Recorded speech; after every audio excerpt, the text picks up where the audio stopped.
राजधानी दिल्ली में हवा का स्तर लगातार खराब हो रहा है और यही वजह है कि दिल्ली के दम घोटू हवा को लेकर के लोगों के बीच में काफी ज्यादा दिक्कत और परेशानी फैल रही है। इन सब के बीच सुबह के वक्त अगर आप अक्षरधाम को देखेंगे तो आप देखेंगे कि यहाँ पे विजिबिलिटी भी कम दिख रही है। यही वजह है कि गाड़ियों को हेडलाइट जलाकर चलनी पड़ रही है। अगर आप देखेंगे तो जो धुंध का कहर है वो लगातार आपको दिखाई देगा और दूर दूर तक जब तक तेज धूप नहीं निकलती है तब तक ये यूं ही बरकरार रहता है और कई बार तो दोपहर के बाद तक रहता है। हेल्थ एक्सपर्ट से कहते हैं कि ऐसे वक्त में बहुत ज्यादा जरूरत न हो तो घर के बाहर न निकलें। इन सब के बीच मौसम का पूर्वानुमान ये कहता है कि शाम को बारिश हो सकती है और बारिश के बाद ही प्रदूषण के स्तर में काफी ज्यादा सुधार हो सकता है। लेकिन खास बात यही है कि 13 के ज्यादा हॉट स्पॉट हैं और यही वजह है कि चाहे वो एमसीडी हो, एनडीएमसी हो, अलग अलग जो एजेंसीज हैं जो इस एक्यूआई को कम करने की यानी स्वस्थ करने की कोशिश करती हैं,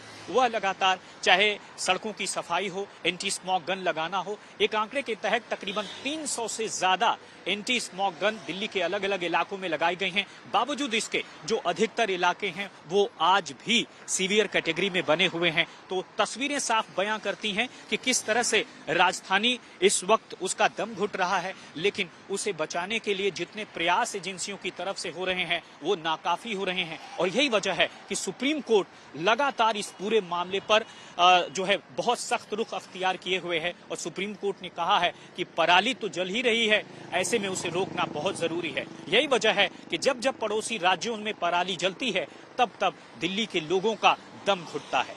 आखिर वो दिन कब आएगा जब कम से कम नवंबर के इस पीक सीजन में लोगों का दम न घुटे? ये सभी चाहते हैं